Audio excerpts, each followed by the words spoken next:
Assalamualaikum. Oke, baik. Bismillahirrahmanirrahim. Assalamualaikum warahmatullahi wabarakatuh. Alhamdulillah wassalatu wassalamu ala Rasulillah sayyidina wa mawalah la haula wala quwwata illa billahil aliyyil azim. Amma ba'du. Alhamdulillah segala puji hanyalah milik Allah yang masih memberikan nikmat kepada kita semuanya, nikmat Islam, nikmat iman, dan nikmat ketakwaan. Semoga dengan segala nikmat yang Allah titipkan hari ini kepada kita semuanya di bulan ini, di hari ini, dan hari ini khususnya di Depok yang sedang hujan, Masya Allah, rezeki Allah yang begitu berlimpah, menjadikan kita di antara hamba-hamba Allah yang selalu bersyukur kepada Allah Subhanahu wa Ta'ala. Salam kita aturkan bagi junjungan kita Nabi besar Muhammad Sallallahu Alaihi Wasallam. Semoga beliau berkenan mengenali kita menjadi satu di antara umatnya yang beliau ingin banget memberikan kita syafaatnya nanti di yaumil akhir, dan kita pun sangat berharap Rasulullah berkenan berikan syafaatnya kepada kita semuanya. Amin amin ya rabbal alamin. Baik sahabat rahimakumullah, alhamdulillah hari ini kita ketemu kembali. Gak terasa satu pekan itu ternyata cepat gitu ya, baru satu pekan, kayak baru kemarin hari Kamis, sekarang sudah hari Kamis kembali. Insyaallah kita akan belajar sahibi, sirah dan hadis Nabi. Dan sebelumnya spesial hari ini mohon izin saya merangkap menjadi moderator juga. Jadi nanti ketika ada pertanyaan saya langsung memilih. Sebelumnya suara jelas? Oke, terima kasih. Baik, saya harus sapa-sapa dulu Bapak Ibu semuanya. Masya Allah, ini dari mana saja? Assalamualaikum warahmatullahi wabarakatuh. Dari Gresik, Masya Allah, Pekanbaru. Gresik, sepundi kabare? Masya Allah. Samarinda, Siantar, Waalaikumsalam. Bu Adinda Yugo. Alhamdulillah Malik aman di sini ya. Sedang belajar di depan saya ini.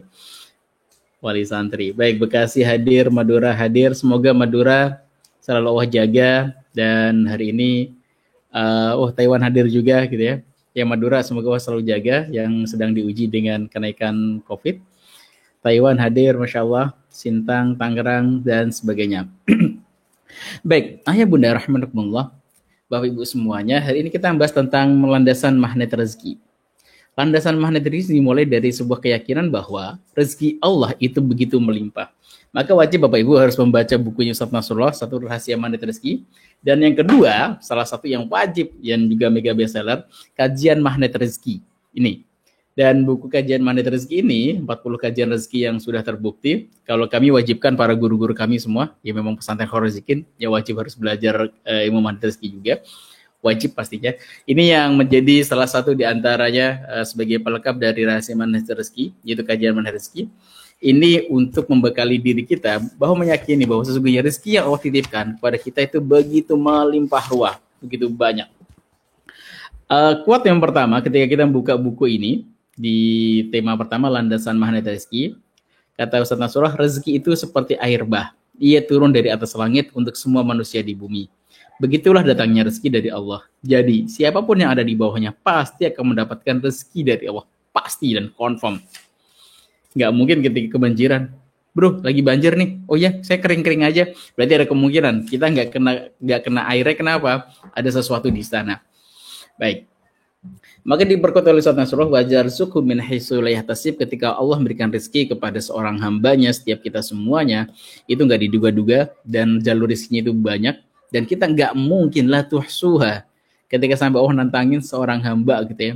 Ketika dia udah kalau mau hitung-hitungan sama Allah dengan rezekinya Allah yang berikan, maka kalian nggak akan mungkin bisa menghitungnya.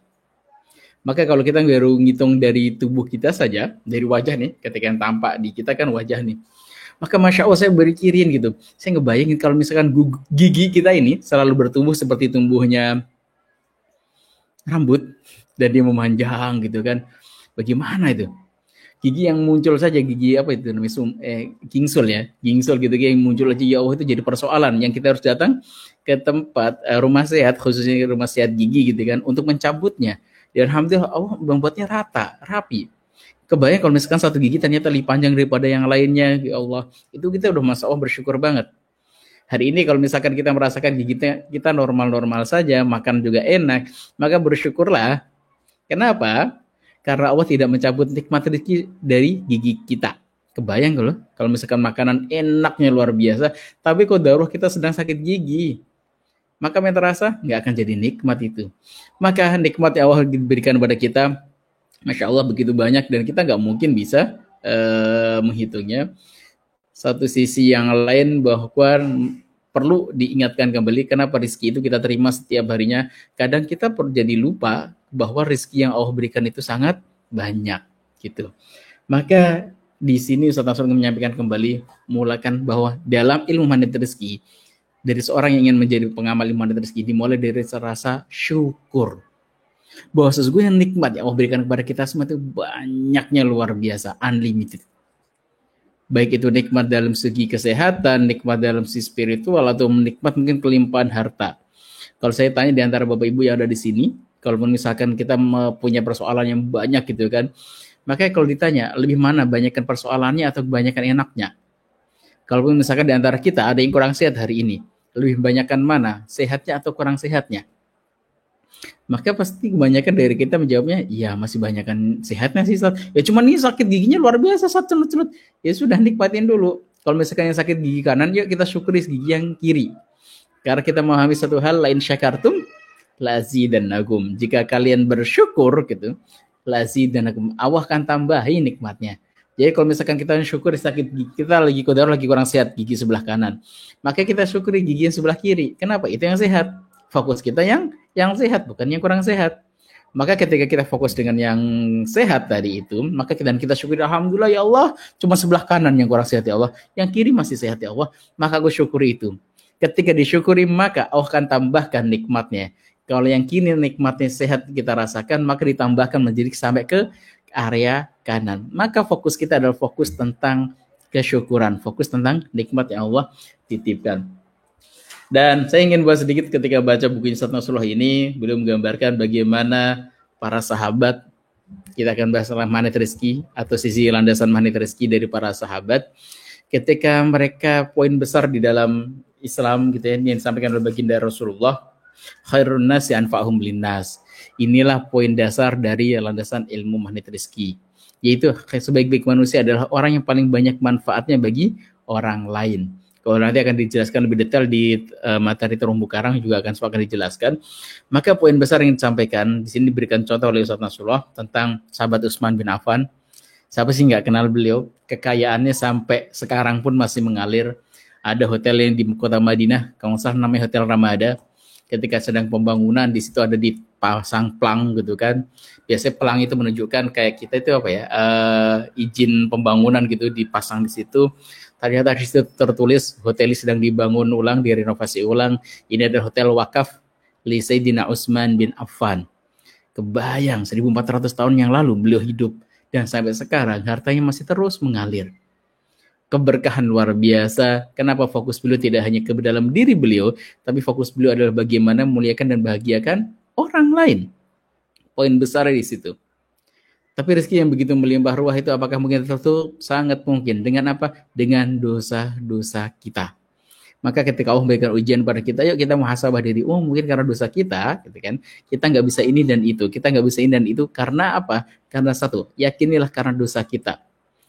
Dan ini pula yang dipuji oleh Allah Subhanahu Wa Taala ketika terjadi kejadian Nabi Adam di dalam surga. Ketika di surga beliau digoda oleh iblis. Itu tidak hanya digoda, ditipu nih pasnya. Kenapa ditipu? Karena Nabi Adam ketika di surga boleh apapun, semuanya boleh, bebas, beliau free gitu kan. Dan nikmatnya unlimited di sana. Hanya satu tantangan doang yang tidak boleh dilakukan, itu apa? Wala taqrabah hadis syajarah. Jangan deketin pohon ini. Jadi semua boleh, cuman nggak boleh deketin pohon. Deketin aja nggak boleh, apalagi kalau misalkan makan buahnya gitu. Ya kodaruahnya ketika iblis karena kesombongannya dia khilaf bahasanya gitu ya. Dia nggak mau tunduk pada perintah Allah Subhanahu Wa Taala, maka dia pun terusir dari surga. Saat itu ketika dia terusir, dia marah kepada Adam. Ini orang baru datang kok sudah bisa dapat bahasanya Allah memerintahkan kita untuk menghormati Adam gitu. Maka apa yang terjadi dengan iblis? Iblis menipu Nabiullah Adam. Dalam tipuan itu, hai Adam, tahu nggak kamu kenapa nggak boleh makan buah khuldi itu? Oh, namanya buah khuldi. Kenapa? Di dalam ayat tadi ceritakan, Allah hanya mengatakan jangan deketi pohon ini. Tapi iblis memberikan nama sendiri, namanya Syajaratul khuldi. Itu istilahnya iblis, bukan istilahnya Allah. Ternyata ini adalah salah satu di antara cara iblis untuk menggoda Nabi Adam. Bahasa lain adalah menipu Nabi Adam. Dia berikan nama buah khuldi. Sesungguhnya pohon itu adalah pohon kekekalan. Dari kata khalada. Khalada artinya kekal. Itu pohon kekekalan. Sebenarnya ente kan jenisnya manusia, tidak sama seperti kita, punya umur yang terbatas gitu. Dan ente nggak seperti para malaikat dan kita juga para jin gitu. Maka sebenarnya Allah tuh nggak pengen ente lama-lama di sini. Tapi kalau ente pengen lama nih, nah makan nih buah khuldi. Biar ente bisa lama-lama terus sama Allah di surga. Oh gitu ya, iya dimakan. Karena ketika dimakan, terbukalah seluruh auratnya. Allah kecewa dengan pilihannya Nabi Adam gitu ya. Dan itu murni dari kebohongan yang disampaikan iblis. Tapi ternyata apa dikatakan Nabi Adam ketika itu dia tidak menyalahkan, ya ini gara-gara iblis ya Allah. Bukan itu yang diucapkan Nabi Adam. Yang diucapkan adalah Rabbana zalamna anfusana wa illam taghfir lana wa tarhamna lanakunanna minal khasirin. Ya Allah, kami telah zalimi diri kami ya Allah gitu. Karena pilihan itu adalah pilihan saya ya Allah, kami yang zalim pada diri kami ya Allah. Oke, nah dari situ adalah kita memahami satu hal ketika kita melakukan sebuah kesalahan, ketika rezeki Allah putus, maka muhasabah diri karena dosa-dosa kita. Kenapa? Karena pilihan kita yang kurang tepat. Maka kita luruskan kembali hari ini. Nanti silahkan kita lanjutkan dengan diskusi. Bagaimana kita memiliki landasan pribadi, mana rezeki yang baik, dari mulai mana? Satu, menjadi manusia yang bersyukur. Dan kedua, menjadi manusia yang berbuat baik dan memuliakan orang lain. Yang patut kita muliakan nomor satu adalah Allah Subhanahu wa Ta'ala, dan kedua orang-orang yang sekitar kita. Nah, di sini kita akan mengambil satu ibrah gitu di antara kisah tentang di masa Sayyidina Utsman bin Affan ketika beliau membeli sumur rumah. Suatu ketika Rasulullah sampai di kota Madinah, terjadi kekeringan di mana-mana dan Rasulullah meminta seorang yang disebutkan di situ dari orang-orang Yahudi. Nah, orang Yahudi ini memiliki sumur yang mata airnya masih terus mengalir. Nah, namanya sumur rumah, namanya Bi'rur Rumah, gitu. Di sumur rumah itu maka orang yang tadi ditawarkan oleh Rasulullah, bolehkah kalau misalkan sumur itu diganti dengan sumur yang ada di surga? Enggak, aku enggak mau, katanya. Karena itu adalah sumur mata pencaharian diriku. Terdengar suara ini sampai di telinga Sayyidina Utsman bin Affan. Maka beliau mengatakan, ya Rasulullah, apakah penawaran itu juga bisa untuk diriku ya Rasulullah? Bisa, wahai Utsman. Apa yang terjadi? Maka sumur itu dibeli dengan harga yang sangat mahal. Setelah dibeli apa dilakukan beliau? Maka beliau sedekahkan sumur itu untuk orang-orang muslimin. Yang sebelumnya orang muslimin ketika menimba air di situ mereka harus membayar dengan beberapa kilo korma gitu kan. Sekarang mereka bisa minum airnya dengan bebas, mereka tidak kekeringan lagi dan semuanya difasilitasi oleh Sayyidina Utsman bin Affan gitu. Dan sumur itu sampai sekarang masih kita temui di kota Madinah. Kalau sekarang kita Madinah ada perkebunan. Nah, perkebunan situ ada sumur di tengahnya, itu ada disebut sebagai sumur rumah. Kisahnya kisah yang disampaikan oleh Sayyidina Utsman bin Affan ketika belum membeli sumur itu untuk orang-orang muslimin. Dan kisah juga gitu ya. Dan kita tidak pernah menemukan di dalam kisah sejarah gitu Sayyidina Utsman menjadi miskin gara-gara rajin sedekah, tidak ada. Beliau semakin kaya dan kaya, melimpah ruah. Maka satu kisah yang lain, misalkan contoh ketika beli terjadi paceklik gitu ya, ketika paceklik berkepanjangan di masa Sayyidina Umar bin Khattab 2,5 tahun tidak turun hujan, kebayang, maka patut kita syukuri hari ini qadarullah turun hujan, walaupun ada efek yang lain, jadi jaringan internet agak turun, tetap ala kulli hal alhamdulillah ini ada nikmat dari Allah Subhanahu wa Ta'ala. Karena di masa Sayyidina Umar bin Khattab pernah terjadi paceklik, yaitu tidak turun hujan selama 2,5 tahun, kebayang. Itu sudah Arab gitu kan, 2,5 tahun nggak turun hujan sama sekali, bener-bener kering, tanah kering, tandus dan panas mana. Maka saat itu para sahabat orang-orang miskin sekitar kota Madinah dan orang Madinah mereka semua membutuhkan subsidi tambahan makanan. Apa yang terjadi ketika paceklik itu? Para sahabat benar-benar dalam keadaan yang sangat minim stok makanannya. Qadarullah datanglah kafilah dagang yang dari Syam. Syam ternyata alhamdulillah tidak terkena paceklik itu. Madinah ada di tengah-tengah, Mekah kan ada di selatan, Syam itu ada, atau sekarang itu Suriah, Lebanon, Palestina itu adalah area Syam. Nah, kafilah dagang ini datang, debut berterbangan di mana-mana saking banyaknya onta yang membawa kafilah dagang itu. Maka Masya Allah, kayak di Madinah itu gempar gitu. Ini terjadi gempa kah? Saking banyaknya rombongan yang datang. Nah, saat itu di pinggiran kota Madinah, orang-orang, para tengkulak, pedagang-pedagang itu sudah pada nunggu Sayyidina Utsman bin Affan. Utsman, sini, jual saja kepada diriku makanan yang kalian bawa, gitu kan. Perdagangan yang kalian bawa akan kami bayar lebih. Kalau engkau bisa membelinya 1 miliar, kita bayar di sini 2 miliar. Bagaimana menurutmu? Katanya Sayyidina Utsman, enggak. Ada yang telah menawarku lebih tinggi daripada itu. Kalau gini Sayyidina Utsman, kalau engkau membeli sana 1 miliar, aku bayar di sini 3 miliar. Bagaimana pendapatmu? Cukup menjanjikan kan? Enggak. Ada yang telah menawarku lebih tinggi daripada itu. Ya udah gini aja, 5 kali lipat. Enggak. Udah penawaran terakhir, 7 kali lipat. Engkau di sana beli 1 miliar, engkau sudah untung di sini 7, di sini menjadi 7 kali lipatnya, itu aku bayar 7 miliar. Dan dengan dikalikan dengan jumlah yang dagangan yang ada.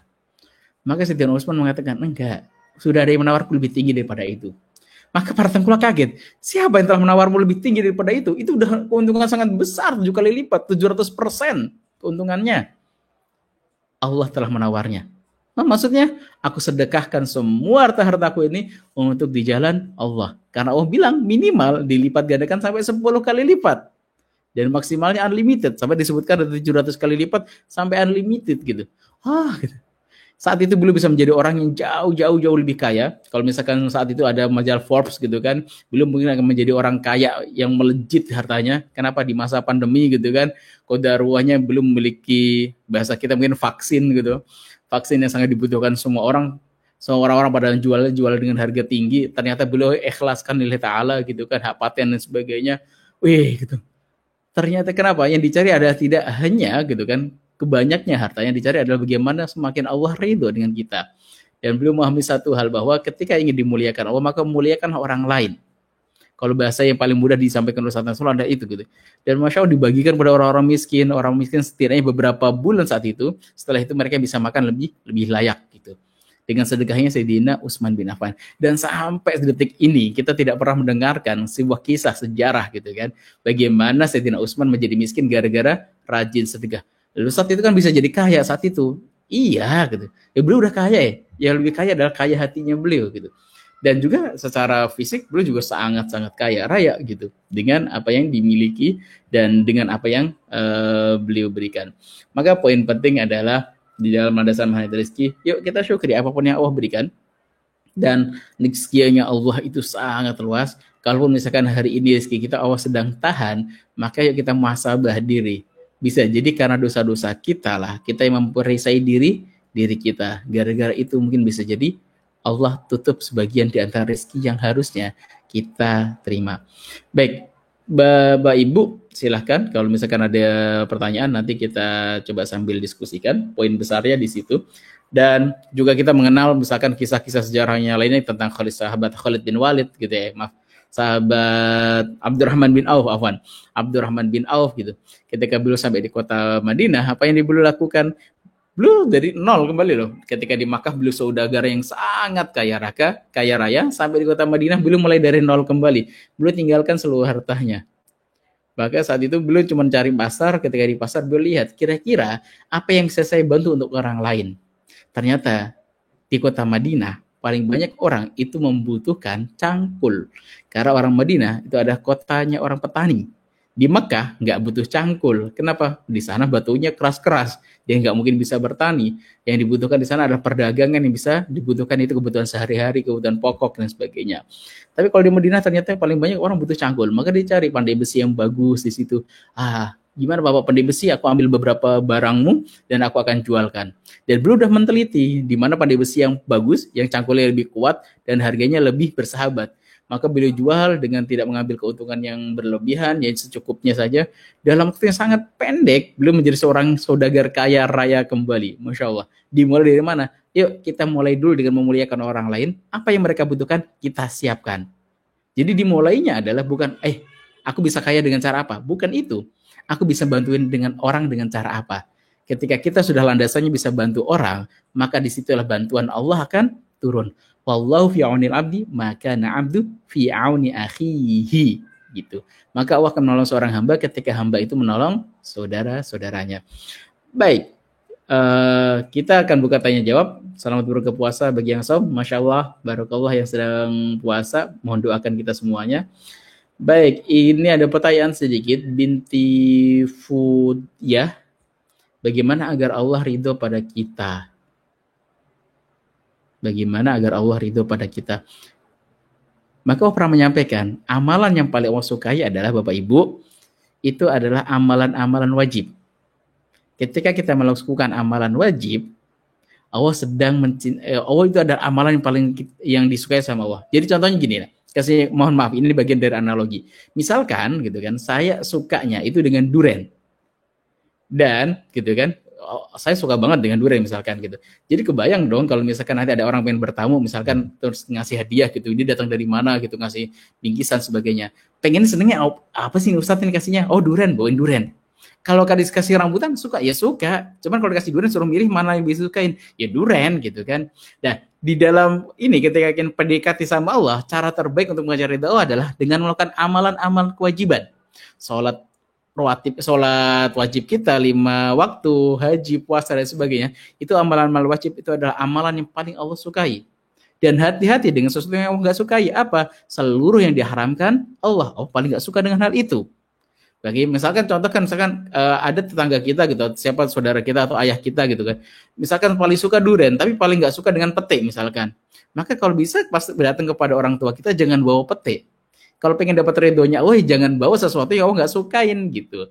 Dengan apa? Amalan-amalan yang tadi, itu perisai rezeki sebisa mungkin ditinggalkan. Maka pertanyaannya paling simpel adalah, kira-kira Allah atau ridho atau tidaknya bisa ditanya dalam hati kita. Istafti kolbak, mintalah fatwa kepada hatimu. Misalkan gini, ngajarin anak. Ini muhasabah buat saya juga. Allah kira-kira lebih suka mana ya ketika kita ngajari anak dengan marah atau dengan sabar? Ternyata kalau kita coba tanya gitu kan, saya nggak dapat hadisnya, coba deh tanya dengan hati, kira-kira Allah lebih suka mana, sabar ataupun marah-marah? Pasti akan kejawab, pasti dengan jawaban sabar. Kebayang misalkan contoh ketika kita daburi misalkan tentang hadisnya Rasulullah ketika merintahkan seorang anak gitu, ajarilah anakmu untuk sholat, ajari dulu ketika berumur 7 tahun. Fadribuhu gitu kan, maka baru mulai ngasih sanksi itu ketika umur 10 tahun. Kebayang, jadi umur 7, 8, 9 itu selama 3 tahun itu hanya diperintah, nak sholat yuk, nggak mau, ya udah, nak sholat yuk, nggak mau, ya udah gitu. Baru ketika umur 10 tahun itu baru dikasih sanksi. Jadi kebayangin kalau misalkan dalam bab sholat saja diajarkan itu sampai bertahun-tahun. Kebayang kalau sehari kita misalkan sholat 5 waktu, 1 tahun 365 hari, dan dikali 3 tahun, 365 hari dikali 5 waktu, itu kita ngingetin anak kita, sampai dikali 3 tahun. Kira-kira kalau saya hitung kemarin itu sekitar 5.000 kali kita harus ngingetin anak untuk sholat. Baru tuh anak akan nurut. Maka ketika pengen mendidik anak kita, itu harus dengan sabar. Kalau nggak bisa sabar, namanya mendadak, bukan mendidik gitu. Kata Ustadz Benri katanya. Maka poin ini kira-kira dalam bab pendidikan, dalam jual beli kita, sebagainya, seringlah tanya, kira-kira Allah ridho nggak ya? Itu puncak tertinggi dari sebuah landasan ilmu magnet rezeki. Kira-kira begitu Bu Binti Futia ya. Oke. Hadir, Masya Allah. Jogja dapat minyak, Alhamdulillah. Baik, Bapak Ibu ada pertanyaan lagi? Silahkan, kita akan diskusikan hari ini. Ada 2 hal yang ingin saya sampaikan. Rezeki itu bentuknya banyak. Ketika Bapak Ibu hari ini, Masya Allah tadi sampaikan ada yang sedang puasa. Ketika dimudahkan untuk puasa, itu ada rezeki dari Allah. Kenapa? Allah titipkan. Dia merasakan kenikmatan dengan puasa. Dientengkan dengan puasa. Ada orang ketika baca Quran, kayak lagi baca komik gitu loh. Kalau bagi anak-anak kan seru banget baca komik. Ada orang ketika baca Quran, kayak seru banget, kayak nikmat banget gitu. Tapi ada orang juga ketika baca Quran, baru sebentar, ngantuk. Oh nggak titipkan kenikmatan, itu di dalam kebaikan. Maka ketika orang titipkan kepada kita rasa pengen berbuat baik pada orang lain, pengen tilawah, pengen ruku dan sujud, puasa kok enteng, maka itu bagian rizki dari Allah Subhanahu wa Ta'ala yang patut kita syukuri. Gitu ya, barakatan. Oke. Bolehkah sedekah tanpa sepengetahuan suami, Ustadz? Oke, ada pertanyaan. Baik, apakah kita boleh sedekah tanpa sepengetahuan suami? Ditanya dulu, itu uang siapa dulu? Ketika uangnya adalah uang kita, maka boleh bagi seorang istri. Uang istri yang gimana? Satu, ketika istri bekerja, maka di situ kan ada pemasukan. Boleh nggak itu disedekahkan? Boleh. Tapi kalau misalkan itu uang dari uangnya suami, maka izin dulu sama suami. Kecuali kalau misalkan kita sudah tahu nih, kalau misalkan kita sedekah dengan itu, pasti suami ridho.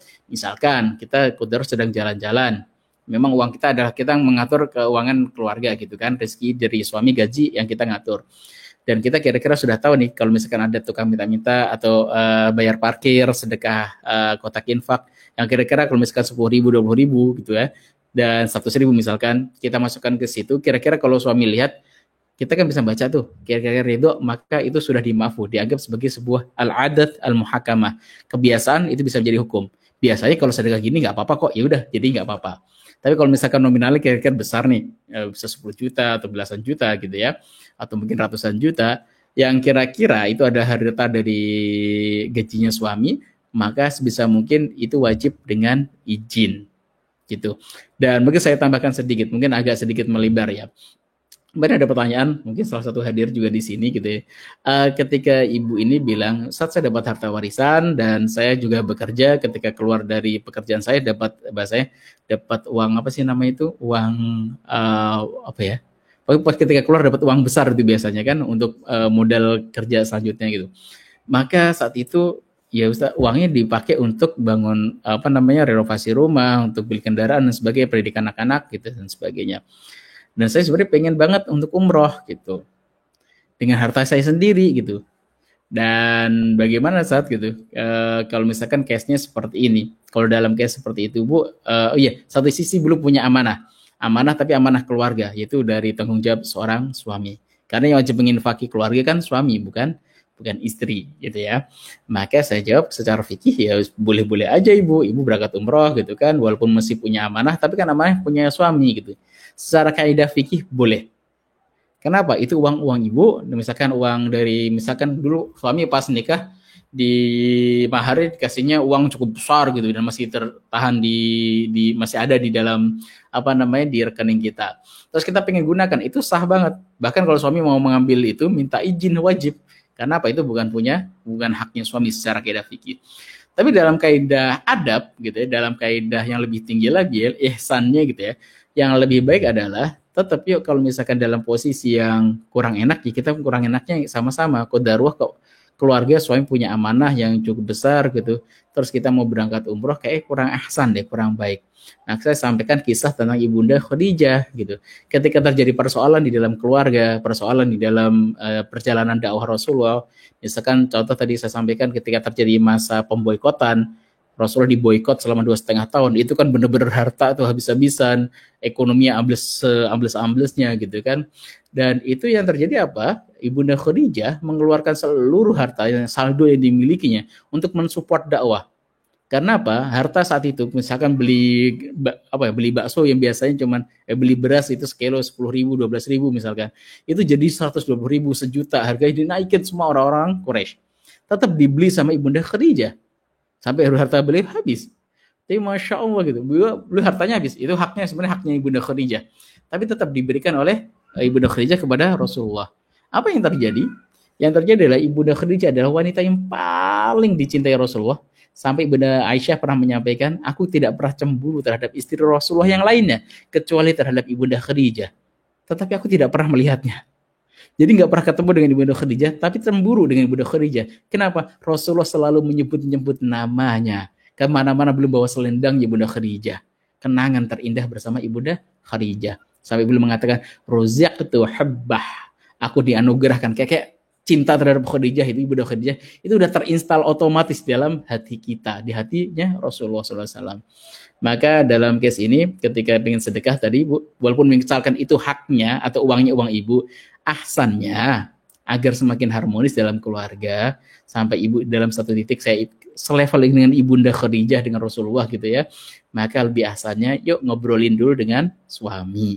Kayak misalkan bentar lagi nih korban nih, Ustaz saya pengen kurban gitu, tapi suami misalkan pengen ini dan itu gitu, maka diskusikan. Maka lebih ahsan adalah diskusikan, walaupun misalkan itu haknya adalah haknya ibu untuk mengeluarkannya. Begitu. Oh, alami shawab. Ada lagi?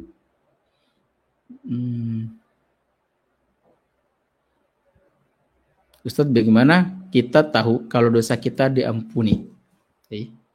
Dari mana nih ya? Ustadz, bagaimana kita tahu kalau dosa kita diampuni? Oh, alami shawab, saya nggak tahu bagaimana dosa kita diampuni atau tidak. Bahkan gini, sebisa mungkin bahwa kita merasa diri kita pendosa. Kalau merasa diri kita pendosa, maka kita akan memperbaiki diri kita. Tapi kalau kita sudah merasa diri kita baik, maka ada kemungkinan, udah baik nih, ya gitu. Jadi, udah bersih nih, bisa kotor-kotoran lagi gitu loh bahasanya. Maka yang disampaikan Allah SWT adalah fala tuzakku anfusakum. Maka jangan merasa diri kalian sudah zaki, sudah suci, sudah bersih. Maka para sahabat itu ya Allah ngeri-ngeri sedap gitu. Kayak misalkan contoh yang paling sering saya sampaikan adalah ada dua sahabat soulmate, namanya Talhah bin Ubaidillah, satu lagi Zubair bin Awam. Ini beliau dua di antara orang-orang yang dijaminkan surga. Jadi Talhah fil jannah wa Zubair fil jannah. Rasul udah confirm mengatakan itu di depan beliau berdua, dan Rasul nggak mungkin salah kan? Pasti confirm orang masuk surga. Tapi kalau ketika beliau jalan-jalan gitu kan, lewat tempat pandai besi. Ketika pandai besi beliau nangis, ya Allah panas banget ya Allah gitu. Beliau nangis, benar-benar nangis. Kenapa? Beliau ingat bagaimana nanti ketika di akhirat khawatir kalau beliau nanti akan dibakar di panasnya api neraka.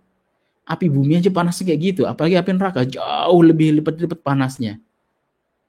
Terus jalan lagi, lewatin kebun, nangis lagi. Kenapa? Indah banget di situ, banyak buah-buahan ranum, indah banget, adem gitu. Setelah ketemu panas, ketemu yang adem, kayak seger banget. Nangis lagi. Kenapa ya Allah, ini kayak di surga banget ya Allah, indah banget ya Allah. Tapi khawatir gak masuk surga. Sedangkan beliau sudah dijaminkan masuk surga. Maka orang-orang di antara ciri-ciri orang soleh itu adalah dia tidak pernah merasa dirinya bersih. Wah, ahli surga nih. Udah, kalau udah bilang gitu, ada kemungkinan dia bukan ahli surga. Maka sebisa mungkin adalah fala tuzakku anfusakum, jangan menjadikan diri kalian orang yang suci, atau biasanya udah nggak dosa lagi ini. Tapi jangan juga sampai kita meyakini bahwa rahmat Allah itu nggak ada lagi gitu ya. Ya saya dosanya banyak sih, saya nggak mungkin diampunin, juga nggak boleh. Posisi yang terbaik adalah di tengah-tengah, roja dan khauf. Kita harap banget, pengen banget masuk surga, tapi juga kita takut dosa kita banyak, perisai rezeki kita banyak. Nah, kalau kita sudah posisi di tengah-tengah seperti ini, biasanya adalah dia lebih mudah untuk ketika dia khauf tadi, dia akan beramal kebaikan. Ketika dia roja berharap gitu kan, maka dia ada semangat, ya Allah, aku pengen mendapatkan cintamu, pengen mendapatkan surgamu. Kenapa? Karena juga Allah menyampaikan dalam surat Al-Fatihah misalkan, Allah memperkenalkan diri Allah kepada kita semuanya, itu dengan alhamdulillahirabbil alamin, segala puji hanyalah milik Allah, Tuhan semesta alam. Ya ketika pujian berarti kan syukur, mengajarkan bahwa Rasul Allah itu banyak berikan nikmat. Ar-Rahmanir Rahim. Allah memperkenalkan diri Allah gitu kan kepada kita itu dengan sifat Rahman dan Rahim. Allah loh Maha Penyayang. Sayang itu unlimited, saking luasnya. Maka bahasanya adalah tidak mungkin posisinya tidak kita diampuni atau tidak diampuni. Yang kita gunakan adalah mungkin frasanya adalah semoga Allah ya bahasanya apa ya? Ya ngampuni ya, minta semoga Allah menyayangi kita, memberikan rahmati kepada kita. Mungkin bisa jadi usaha kita besar, tapi karena kemaafan Allah gitu kan dan cintanya Allah, semoga kita dapat cintanya Allah, dengan cinta itu Allah mengampuni sesuatu yang pernah kita lakukan yang kurang baik. Jadi poin besarnya adalah tetap husnudzon sama Allah, Allah itu Maha Rahman dan Rahim, tapi di sisi lain juga jangan sampai bahwa merasa bahwa kita sudah menjadi manusia suci. Na'udzubillah min dzalik. Baik, walam suab. Malah hadir, cukup? Assalamualaikum.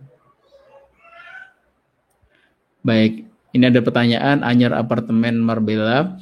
Assalamualaikum Pak Ustadz, tanya mana yang paling penting, bayar amanah dulu atau sedekah dahulu?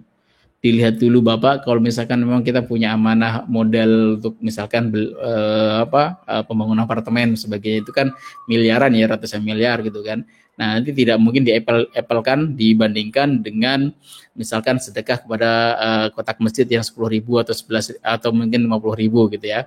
Maka itu boleh bersedekah seperti itu. Tapi kalau misalkan itu jumlahnya cukup besar misalkan ya, maka yang didahulukan adalah yang wajib. Yang wajib lebih didahulukan daripada yang sunnah. Seluruh amalan wajib itu lebih diprioritaskan daripada amalan sunnah. Kalau bayar amanah itu hukumnya wajib, maka yang diprioritaskan adalah bayar amanah. Jika nanti apple to apple maksudnya. Tapi kalau misalkan gini contoh, bayar amanah gitu ya, kodaruahnya satu sisi memang ada sedekah gitu kepada orang yang kira-kira yang ini udah beberapa hari nggak makan dan butuh segera perlu bantuan gitu kan, mungkin dalam posisi darurat seperti ini, nanti dalam kondisi darurat bisa didiskusikan ulang kembali. Tapi kalau misalkan sisi lain sedekahnya pengen bangun apa ya, contoh pengen sedekah cukup besar gitu ya untuk misalkan berkorban. Oke. Contoh bentar lagi akan ada korban. Tapi korban ini dimulai dari apa? Dari pengumpulan amanah. Ngutang dulu dong misalkan atau minjem dulu dong untuk apa? Untuk beli hewan korban. Yang mana kita sebenarnya nggak punya uang itu gitu. Kecuali misalkan kita punya uang kira-kira nanti di akhir bulan dan kita akan gajian gitu kan. Kalau itu diperbolehkan. Misalkan kita melakukan amanah dengan pengen berbuat baik, tapi di situ misalkan kita minjem dulu. Tapi kalau misalkan kita juga nggak tahu uangnya dari mana harus bayarnya, maka tidak disarankan dulu untuk melaksanakan korban tadi. Atau juga dalam bab sedekah gitu, misalkan ada event tertentu kan kadang itu Pak Opik misalkan sedekah gitu kan, yuk kita komitmen sedekah dahulu gitu, misalkan kita mau sedekah 10 juta jebret, tapi kita nggak punya uangnya dan kita punya beberapa amanah yang lain gitu kan, maka lebih disarankan membayar amanah lebih diutamakan. Alam biswab. Oke, Bu Mudaimah, mungkin terakhir ini ya, izin mohon terakhir, udah jam 5. Assalamualaikum Ustadz, mau nanya kalau pengen banget berkorban tapi uangnya buat beli kambing kurang, apa boleh pinjam uang buat beli kambing, gimana hukumnya Ustadz? Baik, barusan saya jelaskan juga, kalau misalkan kita masih mungkin untuk membayarnya, misalkan kurangnya masih bisa kita juga kebayang kira-kira akan bayar dari jalur mana gitu kan.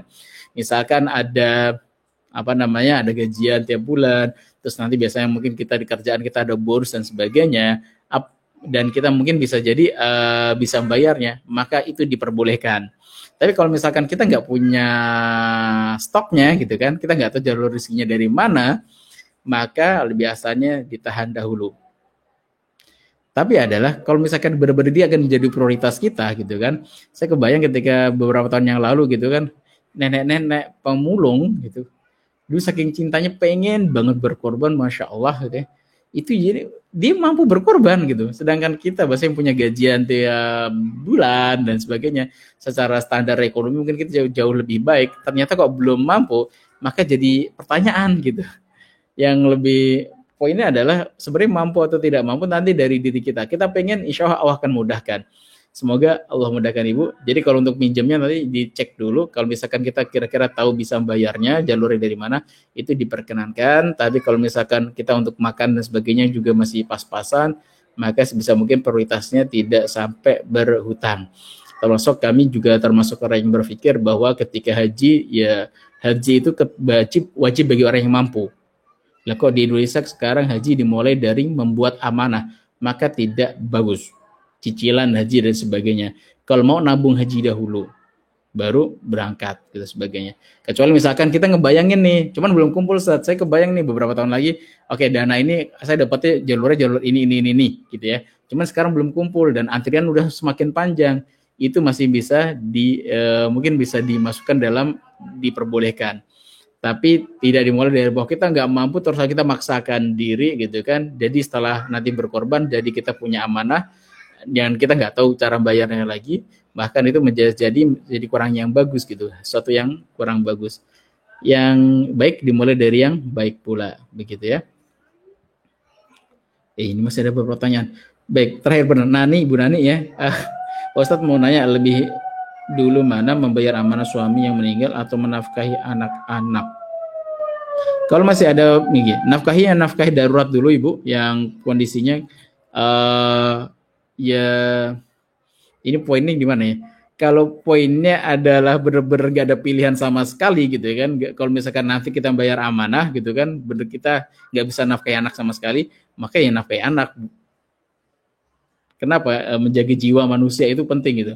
Itu yang nafkahi. Tapi kalau misalkan anak mintanya motor nih, maka ya itu kan kebutuhannya bukan kebutuhan primer kan. Nah itu maka bayar amanah suami juga bagian dari itu lebih diutamakan. Kenapa? Ini adalah sampai Rasulullah aja nggak mau nyolatin loh. Ketika Rasul nanya, ketika menyolatin seorang sahabat, ini sahabat syahid di medan jihad. Maka beliau nanya, apakah dia punya amanah? Punya ya Rasulullah. Ya sudah, sholatilah kalian. Ya Rasulullah balik badan, dan beliau nggak mau nyolatin. Bukan berarti orang yang bahasanya orang yang punya amanah itu nggak boleh disolatin ya, bukan? Karena Rasul kan doanya mustajab ya. Sedangkan orang yang punya amanah ini posisinya nanti masih terombang ambing gitu. Kenapa? Dia masih tarik-tarikan dengan amanahnya itu. Maka para sahabat, salah seorang sahabat mengatakan, Rasulullah, aku menjaminkan amanahnya bahwa aku akan membayarnya. Baru Rasulullah mau menyolatinya, bahwa amanah itu telah diambil alih oleh sahabatnya yang lain. Sampai segitunya. Dan bab amanah ini nggak mudah.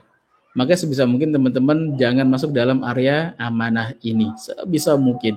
Baik untuk misalkan apa ya, sebisa mungkin jangan masuk dalam area amanah ini. Oh, alim biswab.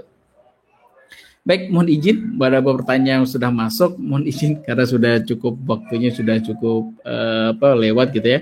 Insya Allah semoga kita bisa ketemu kembali di pekan depan dan semoga ada manfaatnya dan kita bisa mengambil ibrah. Kalau bahasa saya adalah mungkin bahasa Ustaz Hanan Ataki gitu ya, mengambil sikap sejarah dari orang-orang soleh sebelum kita, yaitu para sahabat. Ketika mereka mencari rezeki mereka, mencari sesuatu yang terbaik bagi mereka, maka landasan mereka ketika mencari itu semuanya semoga menjadi landasan bagi kita semuanya.